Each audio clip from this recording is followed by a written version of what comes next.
Hello everyone, today we are going to start lecture 06 of class 8 mathematics chapter number 3, which is understanding quadrilaterals.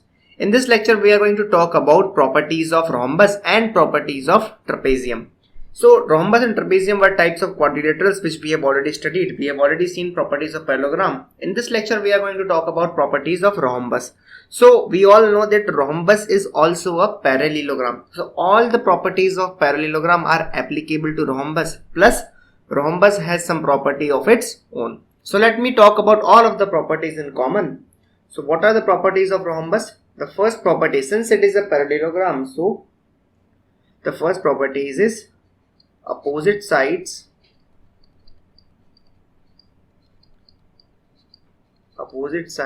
are parallel.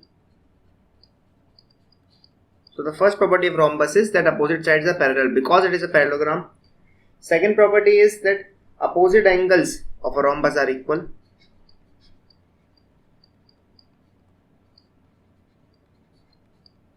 Opposite angles of a rhombus are equal. Now, since it is a parallelogram, the third property should be that the diagonals bisect each other. But since it is a rhombus, it has its property of its own. The diagonals do bisect each other, but they do so at 90 degree. Right? So this is the specific property of rhombus. So the third property simply is that the diagonals, that is the diagonals of a rhombus, that is the diagonals of a rhombus, bisect each other at right angles, that is 90 degree, at right angles. Right, so this is the extra property that diagonals of the rhombus bisect each other because it is a parallelogram, but unlike parallelogram, in this they do so at 90 degree. Right. What is the fourth property? It is also important. We all know that in a parallelogram opposite sides are equal, but in a rhombus adjacent sides are also equals, and this makes all the four sides equal. That is, like square, rhombus has all the four sides are equal. Okay, so all sides of a rhombus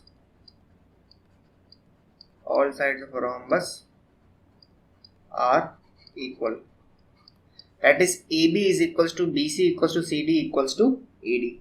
Right. So these are all the properties of a rhombus. Also the properties of parallelogram are still applicable. That is, opposite angles are equal, adjacent angles are supplementary, and so on. You can also write another property as, again this is a property of parallelogram, that adjacent angles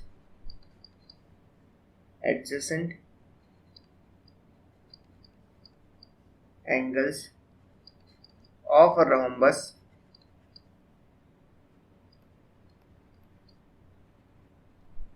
are supplementary.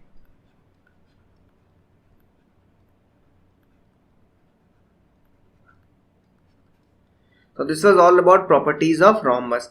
Now let us prove this property, that is the diagonal property. How are we saying that the diagonals bisect each other at 90 degree? Let us see that. This property is known as diagonal property of a rhombus. So first of all, let us state the statement and then we'll try to prove it. Right? This property says that, diagonal property says that the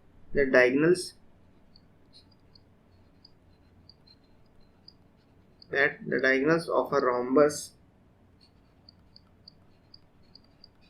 bisect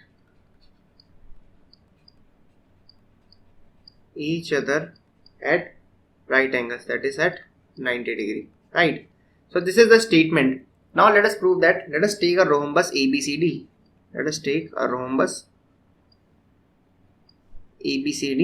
Right, in which AC and BD are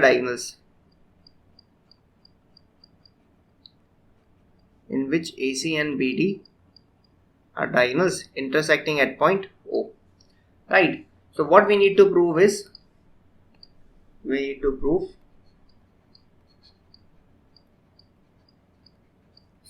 first of all, the diagonals bisect each other, that is OA is equals to OC, and the first thing we need to prove is that OS should be equals to OC, that is AC is getting bisected, and OD is equals to OB, that is BD is also getting bisected. Second thing which we have to prove is that they are getting bisected at 90 degree, that is AC is perpendicular to BD, or angle AOB equals to 90 degree, or you can say angle AOD equals to 90 degree, and so on. That is, if you prove one angle is 90 degree, opposite will also be 90 degree, because opposite angles are equal. And similarly, since these are linear pairs, so if AOD becomes 90, DOC is also 90. So we have to prove any of this angle to be 90 degree, or simply we can say that AC perpendicular to BD. So they will be getting bisected at right angles, right? So let us start. Now, how do we prove that the diagonals bisect each other at 90 degree, right? We need to consider two triangles, right? We need to consider two triangles, and then we can do so. But first of all, since a rhombus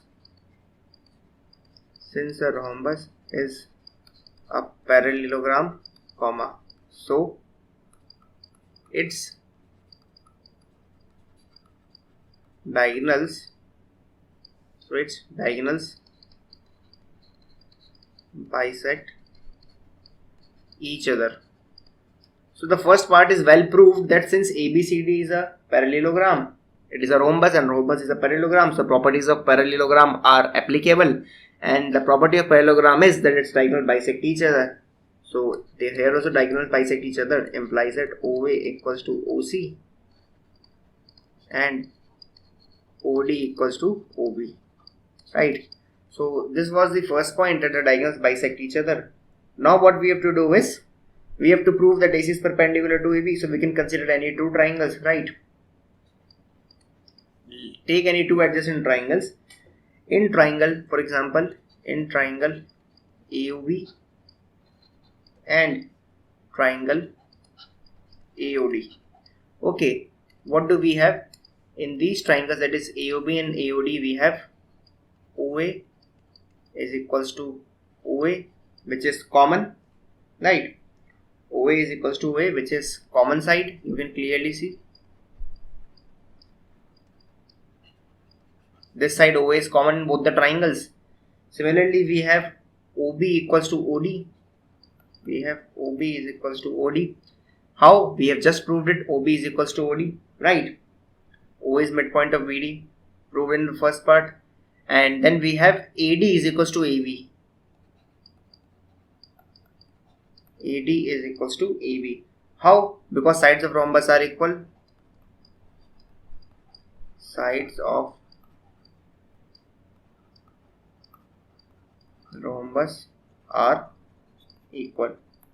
So you can see in both the triangles, all the three sides are equal, so both the triangles are congruent by the triple S criterion. So what we can do is, so both the triangles are congruent by triple S criterion, so we can write that triangle AOB is congruent to triangle AOD by triple S criterion of congruency, or triple S congruence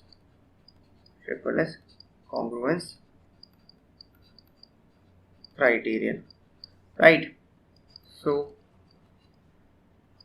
we had this O, this was A, B, C and D, right? So now these triangles are congruent, so we can clearly see that all the angles are also, corresponding angles are also equal, right? Corresponding angles are also equal. So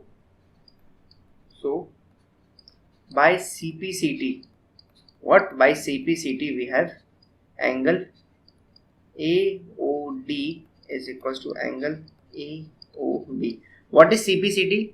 Corresponding parts of congruent triangles. Since AOB and AOD now have become congruent, so their corresponding parts are equal. That is, three sides are equal to these three sides, and the three angles of AOD are equal to three corresponding angles of AOB. Now this angle corresponds to this angle, right? So angle AOD is equals to angle AOB. That is the first equation which we are getting. But angle AOD and angle AOB form a linear pair.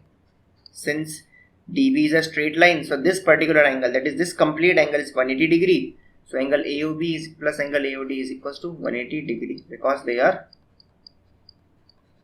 linear pairs, right? Now putting this equation 1 in this pair and replacing AOB by AOD, we will get angle AOD plus angle AOD is equals to 180 degree. That is twice of angle AOD is equals to 180 degree, which implies that angle AOD equals to 180 upon 2, that is 90 degree. And hence we have proved that angle AOD is equals to 90 degree. So if this angle is 90 degree, this opposite angle is also 90 degree, and all these four angles are 90 degree, which simply implies that AC is perpendicular to BD, and hence the diagonals of a rhombus bisect each other at 90 degree. They are bisecting each other because it was parallelogram, and we have proved that they are doing so at 90 degree. How we did was, we took two adjacent triangles and we proved them congruent, right? So this was all about the properties of rhombus. Now let us apply these properties into solving some questions. So the first question is, in figure RICE, that is rice is a rhombus, we have to find x, y and z. Now clearly in this figure, if rice is a rhombus, then all of the sides of this rhombus should be equal. So we can write, since RICE is a rhombus, so RI should be equals to ER should be equals to EC and CI. All the sides are equal, but we need only the two sides. ER is already given and we need to find RI. Implies that Z is equals to 13. Okay. How it happened? Because in rhombus all the four sides are equal, but we need only two. ER is given and RI we have to find. So we got Z equals to 13, right? Now how do we find X and Y? It is very clear. Diagonals, we know that diagonals of a rhombus, bisect each other, right? Diagonals of a rhombus bisect each other. So we have OC is equals to OR, which implies that Y is equals to 12, because OC equals to 12 and OR equals to Y. Similarly, we can write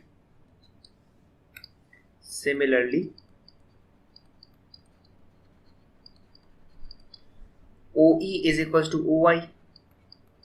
OE is equals to OY, which implies that X is equals to 5, right?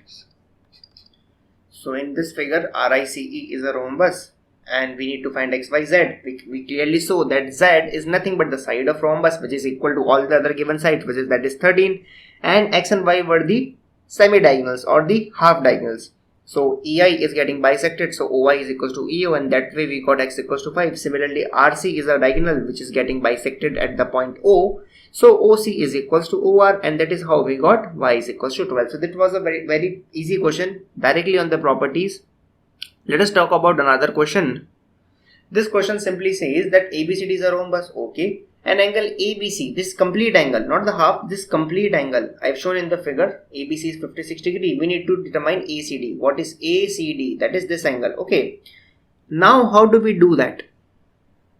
We already saw that the two triangles, that is the two adjacent triangles in a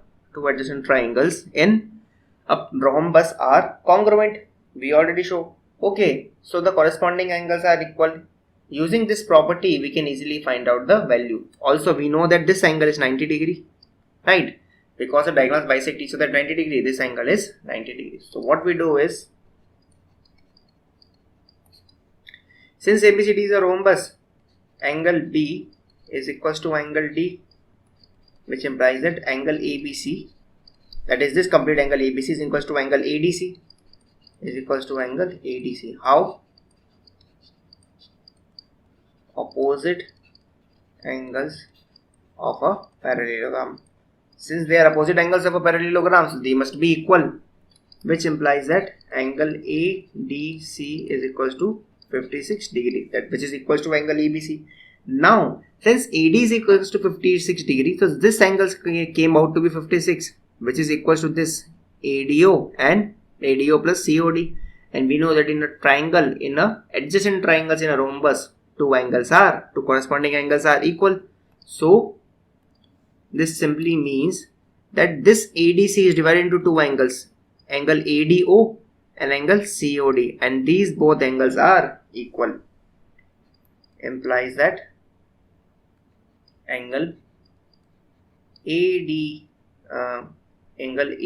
or we can write we need angle CDO. So angle CDO is equals to 56 degree upon 2, which is equals to 28 degree. How? Since angle ADO plus angle CDO is equals to angle ADC, that is right.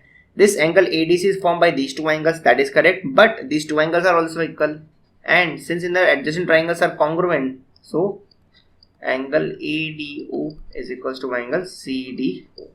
So with the help of this equation, if I replace angle ADO with CDO, we'll get 2 CDO equals to ADC, and so angle CDO equals to angle ADC upon 2, that is 28 degree. So this angle came out to be 28 degree. This is already 90 degree, so we can find this angle by the angle sum property. So now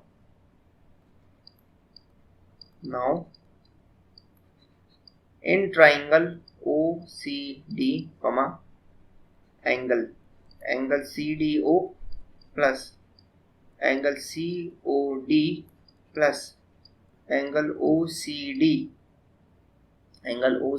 is equals to 180 degree, right? So angle CDO is what? 28 degree plus angle COD is what? 90 degree. And what is angle OCD? OCD, or you can write angle ACD because we have to find it. So OCD is nothing but angle ACD is equals to 180 degree. So we will get angle ACD is equals to 180 minus 90, which is equals to 90 degree. So it is angle ACD equals to 180 degree minus 90 degree minus 28 degree, which will give us angle ACD is equals to 62 degree. So that was all about this question. Again, this was directly on the properties of rhombus. Okay, and what properties we use? That the opposite angles are equal, that the diagonals bisect each other at 90 degree, and the corresponding, that is the adjacent two triangles, are congruent. And in this way we solve this question based on the properties of rhombus. Let us take another question. This question says that the diagonals of a rhombus are 6 cm and 8 cm. Find the length of a side of the rhombus. Now the diagonals are 6 cm. So the thing which is given is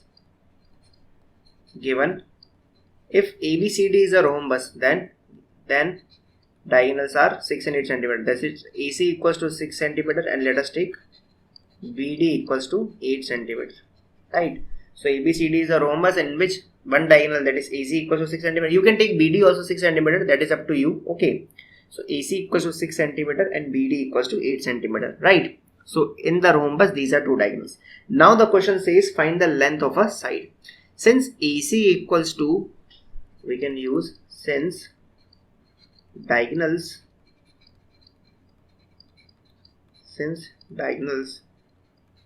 bisect each other, so we have OA is equals to, what is OA? OA equals to half AC. OA equals to half AC, which means half of 6, which equals to 3 cm. So OA equals to 3 cm. Similarly, what is OB? OB equals to half BD, which is equals to half of 8, which is equals to 4 cm. Right, so OB equals to 4 cm. So OA equals to 3 cm, OB is equals to 4 cm. Now what we got out of it? We got that in triangle AOB, these are four sides, and since this angle is 90 degrees, so triangle AOB is a right angle triangle. Angle AOB is equals to 90 degree. Implies that triangle AOB is a right angled triangle. So it is a right angle triangle, right angled at angle AOB, right? So we can apply Pythagoras theorem. Okay, so we just need to find a side because all the sides are equal, so we are going to find AB using Pythagoras theorem. So we can write using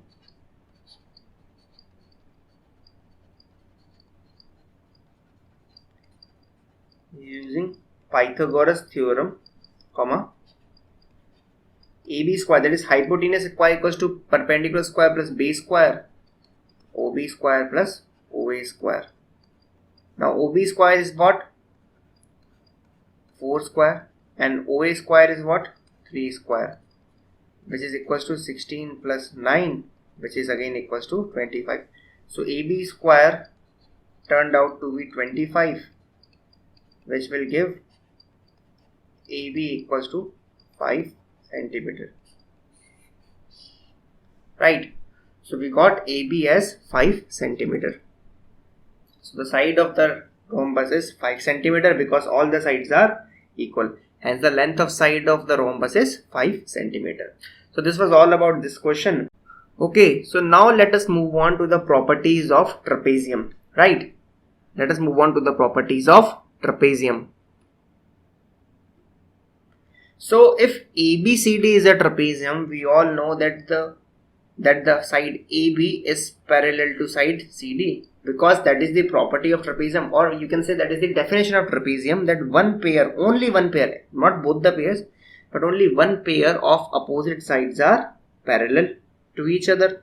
Okay, so the first property of trapezium is one pair of opposite sides are parallel. Okay, this is the definition property also, one pair of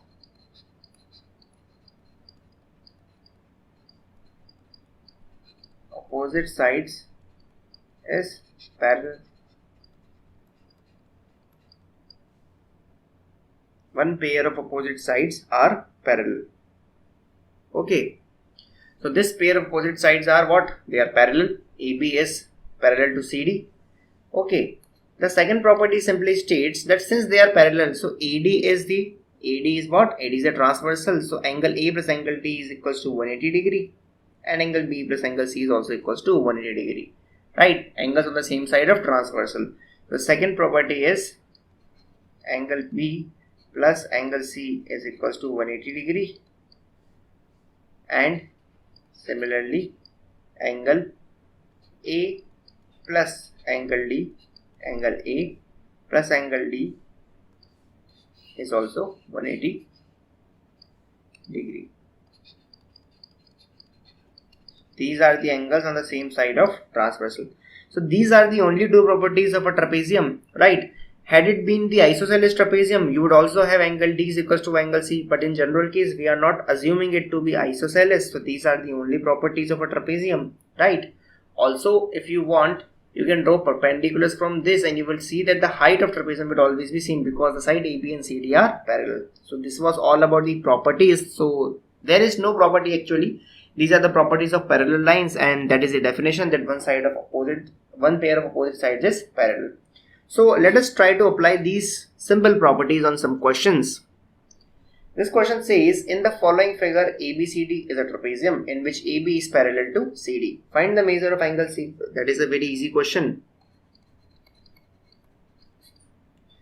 Clearly, if ABCD is a trapezium, clearly AB is parallel to DC, right? It is also given AB is parallel to DC and CB is a transversal. So you can write from the properties of trapezium or from the properties of parallel lines that angle C plus angle B is equals to 180 degree, which implies that angle C plus angle B equals to 180 degree. That is the property of trapezium also, or you can say that these are the angles on the same side of transversal. Now angle C we do not know because we have to find it, and angle B is equals to 120 degree, which is equals to 180 degree. Transposing 120 to the RHS, we will get angle C equals to 180 degree minus 120 degree, and angle C comes out to be 60 degree. Okay, so this was all about the trapezium ABCD. So we found out the angle very easily. Okay, it is a very simple figure and the simple properties. Now let us move on to one last question which is also based on trapezium, and this question simply states that the adjacent figure PQRS is a trapezium, okay, and which SP is parallel to RQ, so there is one pair of parallel sides, okay, and we need to find the measures of angle P and angle R. Again, it is a very easy question. Clearly angle S has been given to be 90 degree. So again we can write SP is parallel to RQ. Okay. So SP is parallel to RQ. So what you can do is, since SP is parallel to RQ, this SR and PQ both are transversal. Both are transversal. Implies that if PQ is a transversal, if we take PQ as transversal, we are not treating PQ as side, we are treating PQ as transversal. Then angle P plus angle Q is equals to 180 degree. Since they are angles on the same side of transversal, also it is a property of trapezium also. So angle P plus 130 degree is equals to 180 degree, which will simply give us angle P is equals to 180 minus 130, that is 50 degree. So we found out angle P to be 50 degree. Now you can apply angle sum property of quadrilateral, because this is 90, 50, 130, and you will find out angle R. Or again you can use the same formula, since SR is also transversal. Since SR is also a transversal. What is transversal, by the way? A line which cuts two parallel lines at 2 points, right? So this line SR is cutting PS and RQ, which are parallel lines at points S and R respectively. So SR is a transversal again, which implies that angle R plus angle S is equals to 180 degree. But angle R is unknown and angle S is 90 degree. So it will be 180 degree. Subtracting 90 from 180, we will get angle R equals to 90 degree. Right. So this was all about the properties of trapezium and the properties of rhombus. Right. So I hope you got this lecture, and we are able to solve the questions on rhombus and trapezium using these properties. Right. So this was all about this lecture. Thank you for watching this lecture till end. I'll see you in the next lecture. Till then, goodbye.